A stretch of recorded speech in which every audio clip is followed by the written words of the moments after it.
Bienvenidos a un nuevo capítulo del bloque que estamos tratando en el programa El Mundo que se avecina, ¿no? Estamos en el bloque de conciencia, mente y cerebro y lo estamos llevando a cabo en diálogo con el profesor, el doctor José Ignacio Murillo. ¿Qué tal? ¿Cómo estás, José Ignacio?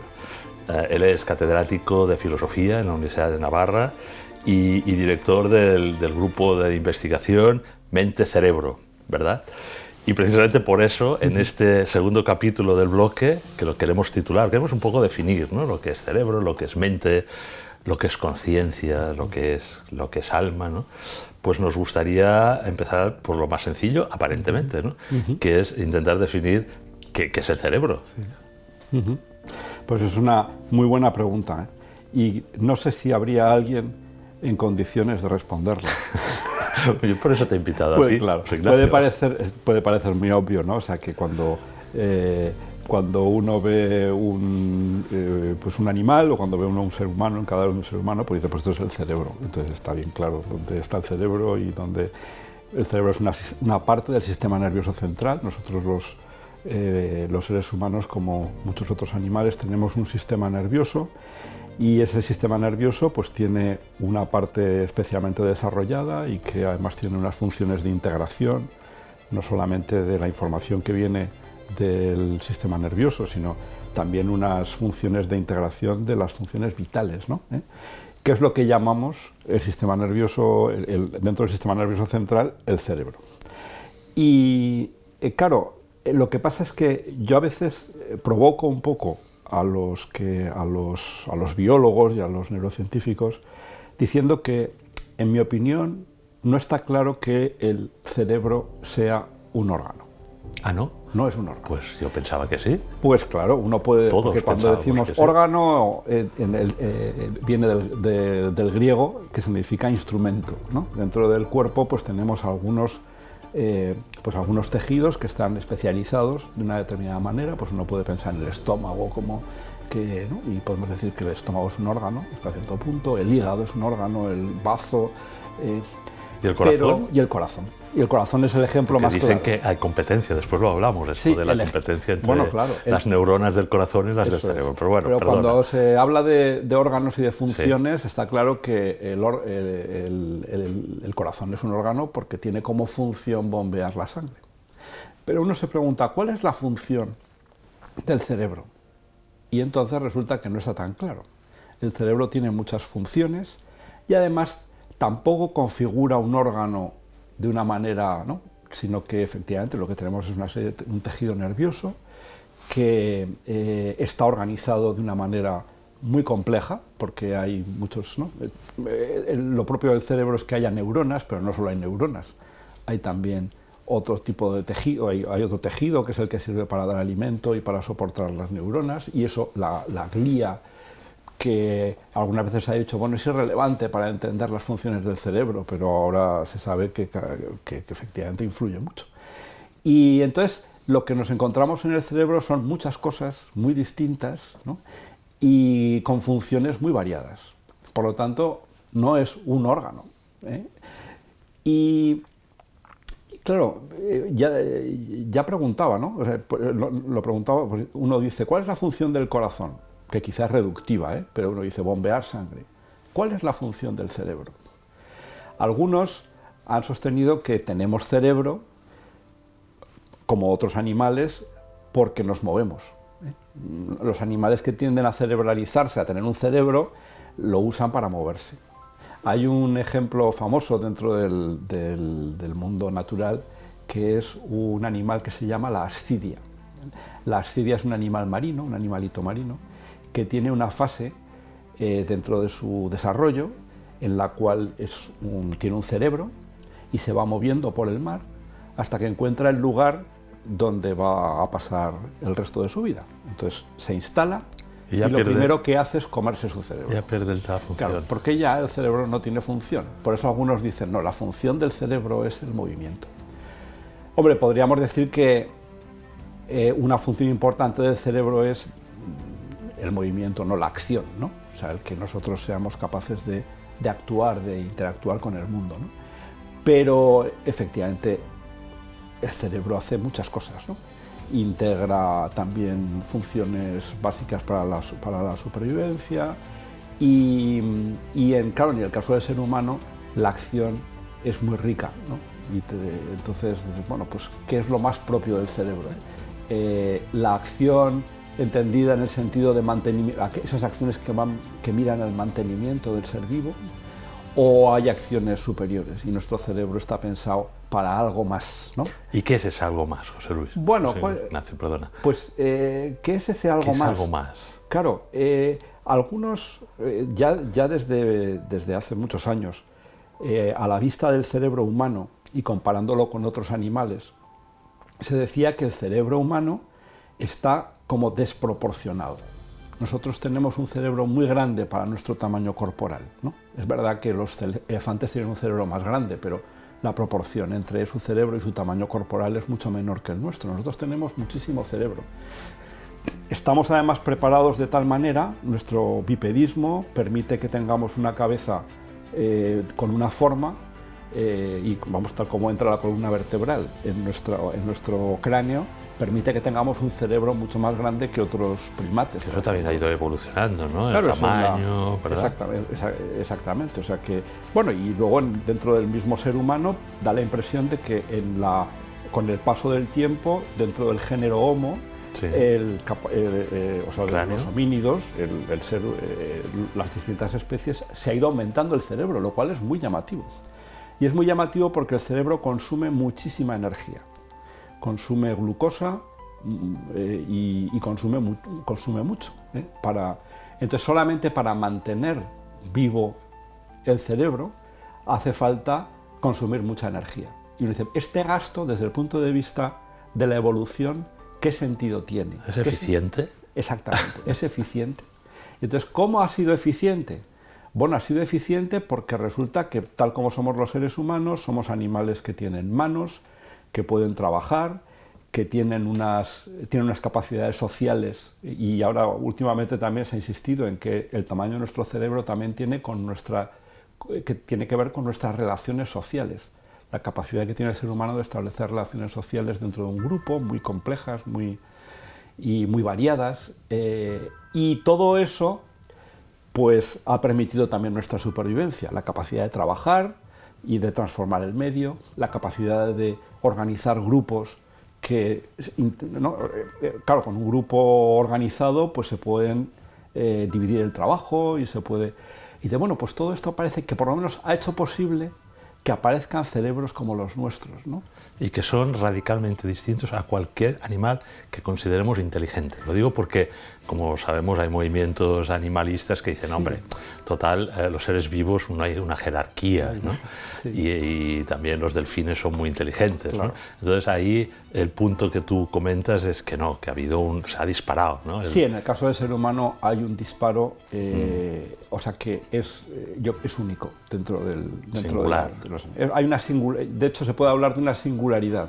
En el momento en el que aparece el género Homo, que no sabemos exactamente cuándo aparece, pero el Homo habilis es de hace un poco más de 2 millones de años, pero quizá antes, hay un punto en el que el tamaño del cerebro empieza a crecer hasta llegar a estabilizarse en el caso de Neandertal y el Sapiens moderno, o sea, los que son, nuestros, ¿no? Entonces has dicho más cercanos. La motricidad, la movilidad, pero supongo que la función más interesante es la del pensamiento, ¿no? La de la mente. ¿Cómo podemos entrar en ese segundo concepto, ¿no? Si te parece, que es la mente? Claro, sí, claro, el movimiento, o sea, el cerebro tiene sentido por el movimiento precisamente porque para moverte necesitas saber a dónde vas, por lo tanto por la cognición, ¿no? El cerebro es un órgano que permite una cognición, permite integrar, bueno, primero tener, o sea, que la información que viene de los sentidos se integra en el cerebro. ¿Eso es la cognición? O sea, ¿cómo definimos? Cognición es el conocimiento. Conocimiento, ¿no? Es conocimiento en sentido muy amplio. ¿Que no es información? No solamente información. Por supuesto, la cognición presupone información, ¿no? O sea, que tenemos información sobre colectamos datos. Recogemos datos, pero captamos, ¿no? Captamos la realidad a través de la vista, vemos los colores, los sonidos, las sensaciones táctiles, etc., ¿no? Tenemos una información, podemos decir, acerca de la realidad, que son los objetos sensibles, pero nosotros somos capaces de integrar esta información, elaborarla, valorarla, etc. Y eso es lo que permite que tengamos emociones. Las emociones tienen que ver con, ¿no? Son también esbozos de acciones, y eso es lo que nos permite saber a dónde vamos, ¿eh? O sea, si no tuviéramos conocimiento, ¿para qué moverse? Pero saber a dónde vamos no solo físicamente, sino incluso proyectarnos hacia el futuro. Por supuesto, porque los animales se proyectan hacia el futuro en la medida en que para moverse tienen que plantearse a dónde quieren llegar, tienen que tener un cierto conocimiento del fin. Pero no sobre su existencia, no sobre su existencia. En nuestro caso es que esto se da de una manera muy distinta, ¿no? Nosotros no solamente nos planteamos fines concretos, como ocurre con el animal, que se plantea, tiene objetivos pues, que tienen que ver con sus necesidades vitales. Lo que pasa es que el ser humano también es un ser raro, ya no solo por el tamaño de su cerebro, sino por los problemas que se plantea. Nosotros, por ejemplo, nos planteamos qué hacer con nuestra vida, y eso ningún animal se lo plantea que nosotros sepamos, ¿no? Por lo menos si se lo plantean no nos lo han dicho, ni lo han dejado por escrito, ni tienen ninguna conducta que revele que lo hacen. También está el tema del lenguaje, ¿no? Ahora que has introducido... Bueno, el lenguaje, claro, si entendemos el lenguaje como intercambio de información a través de signos, los animales lo tienen, pero el lenguaje humano también tiene unas características muy especiales, aparte de que es un lenguaje muy complejo y que permite una variadísima incapacidad de transmitir información, ¿no? Y la comunicación, y ¿verdad? Permite una comunicación, pero además es que el lenguaje humano está investido de lo que podríamos llamar lo mental, y ya podríamos aquí pasar a ese mente. término, ¿no? ¿Qué lo es mental, la mente? ¿no? ¿Qué es la mente, ¿no? Entonces, mente, nosotros hablamos de mente porque usamos la palabra latina mens, ¿no? Es de donde proviene nuestra... No todas las lenguas tienen la misma traducción, o sea, para el mismo concepto, ¿eh? Por ejemplo, los alemanes a la mente le llaman Geist, que nosotros solemos traducir del alemán por espíritu. O sea, que la mente es el espíritu, ¿eh? en el sentido estricto. Y de hecho los latinos traducían la palabra mens, traducía una palabra griega que es la palabra nous, que nosotros traducimos también por mente o por espíritu. ¿Y psique? Y la psique es el alma, es el principio vital. Dejamos un poco más. Por lo tanto, podemos dejarlo de lado, porque aunque no son totalmente separables, porque la mente, en nuestro caso se da, es la mente de un ser animado, por lo tanto de un ser que tiene alma. ¿No? Y es una dimensión del alma. Pero podemos identificar mente a espíritu. Pero la mente es el espíritu, en sentido etimológico y como la usamos. ¿Qué ocurre? Lo que ocurre es que también se ha intentado dar versiones mecanicistas o materialistas de la mente, y entonces se entiende la mente como un procesamiento de información, pero hay que remitirse al fenómeno, a la realidad, ¿no? ¿Por qué decimos que tenemos mente? Tenemos mente porque somos capaces de pensar, de entender, de conocer la realidad en sí misma. Eso que los clásicos llamaban inteligencia, que no es la inteligencia artificial. ¿Y el intelecto? Eso es el intelecto, ¿eh?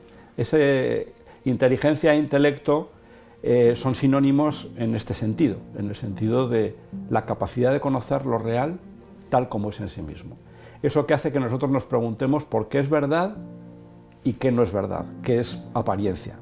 ¿Y lo bueno también? Y lo bueno también. ¿Qué es verdaderamente es bueno? Nosotros nos preguntamos qué es lo verdaderamente bueno. Muy bien. Que es un planteamiento que se hace el ser humano solamente. Los animales simplemente se guían por lo que les parece bueno. Instinto.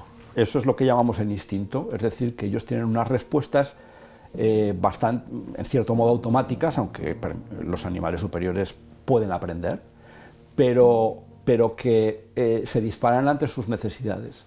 Pero ellos no se plantean qué es lo verdaderamente bueno para mí, ¿eh? Por eso no tienen ética, ¿no? Así que La mente tiene que ver con esa capacidad tan especial del ser humano de conocer la realidad en cuanto tal, así la descubrieron los griegos, así la formularon, y también pues tiene que ver con todo lo que llamamos el espíritu. Después ya pues los cristianos también descubrieron que esa dimensión de deseo, que también corresponde al ser humano, en el caso del ser humano pues era la voluntad, y que la capacidad de amar también forma parte esencial de lo espiritual, ¿no? ¿Y el pensamiento? Y el pensamiento, claro, ¿qué es pensar? Bueno, pensar tiene que ver con esto. Pensar es darle vueltas a las cosas, ¿no? Para llegar a la realidad. En el fondo el pensamiento tiene también... ¿Pero quién lo realiza? Y el pensamiento lo realiza el ser humano. Ya. Y esto es muy importante, porque cuando hablamos del cerebro hay que tener en cuenta que el cerebro no es un sujeto. El cerebro es algo, llamémosle órgano o llamemos como queramos, del ser vivo. Y ese ser vivo somos nosotros.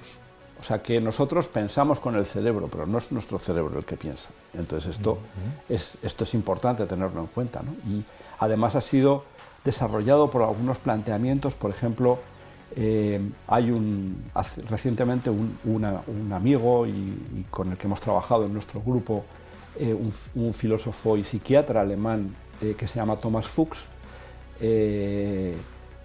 publicó un libro que se titula Ecología del cerebro, Ecology of the Brain, ¿no?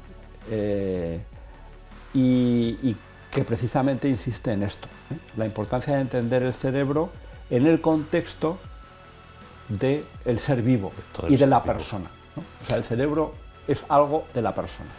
Y entonces un salto más, o no sé, la conciencia, ¿no? Porque ahora está como muy de moda, ¿no? Incluso en esa visión también budista, etcétera, Sí, ¿no? De claro. todo es la conciencia o la mente, ¿no? Lo han trabajado mucho esa tradición espiritual, pero bueno, en general, ¿qué es la conciencia? ¿Cómo emerge la conciencia en el ser humano, ¿no? La conciencia es un caso muy interesante también para la historia de la ciencia.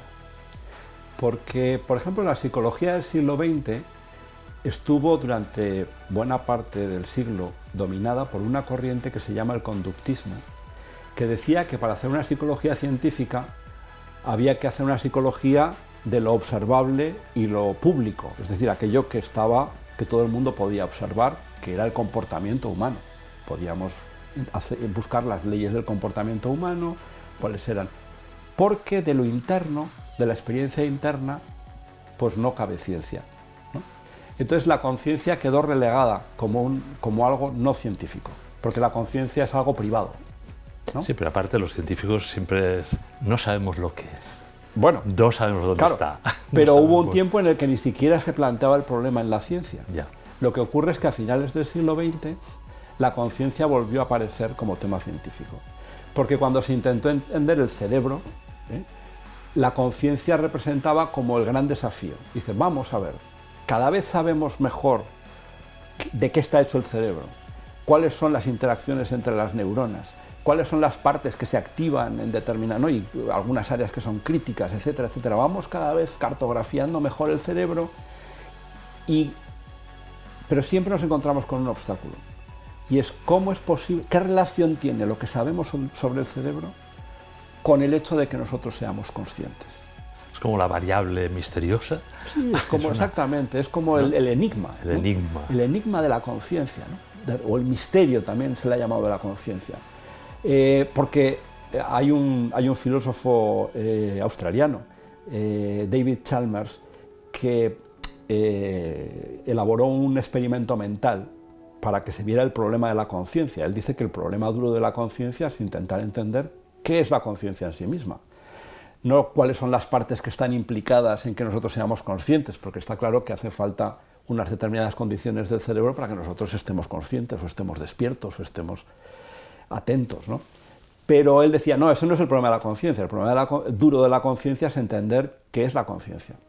Y decía, porque podría ocurrir, tal como se plantean ahora las cosas, que existieran lo que él llamaba los zombies filosóficos, que son unos seres que pudieran hacer todo lo que nosotros hacemos, pero sin conciencia. Bueno, que es un poco ahora con los androides, la inteligencia artificial, de momento serán, ¿no? Sí.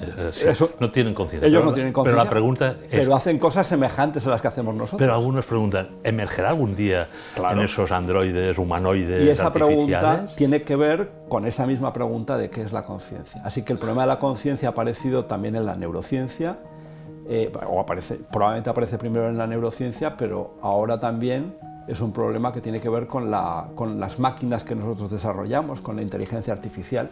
¿Llegarán a tener conciencia si son capaces de hacer lo que nosotros hacemos? ¿Somos los únicos de momento seres vivos que tenemos autoconciencia? Bueno, esto es lo que parece, porque claro, la conciencia también tiene varios sentidos.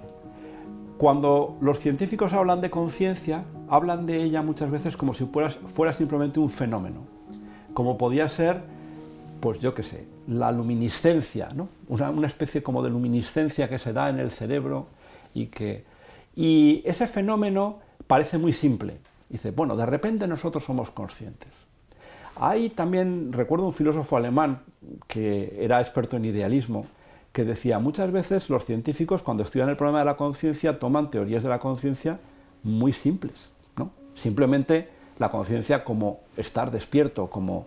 Dice, cuando hay teorías de la conciencia, pues en la filosofía clásica y en la filosofía moderna, contemporánea, mucho más desarrolladas que no se tienen en cuenta. Entonces la conciencia es algo que la filosofía ha desarrollado mucho, ha estudiado mucho y que tiene muchos niveles, ¿no? Está desde el mero estar despierto, estar lúcido, a la autoconciencia, es decir, el conocimiento que yo tengo de mí mismo, como un sujeto, como una persona que actúa, ¿no? Por ejemplo, o la conciencia moral, que es un tipo de conciencia que tiene que ver con el juicio que yo hago acerca de mis acciones, ¿no? Es algo también. Entonces, hay muchos tipos de conciencia, pero los científicos se centran en un sentido como muy elemental, ¿no? Como si, ya digo, como si fuera un fenómeno. Y esto es lo que a veces confunde.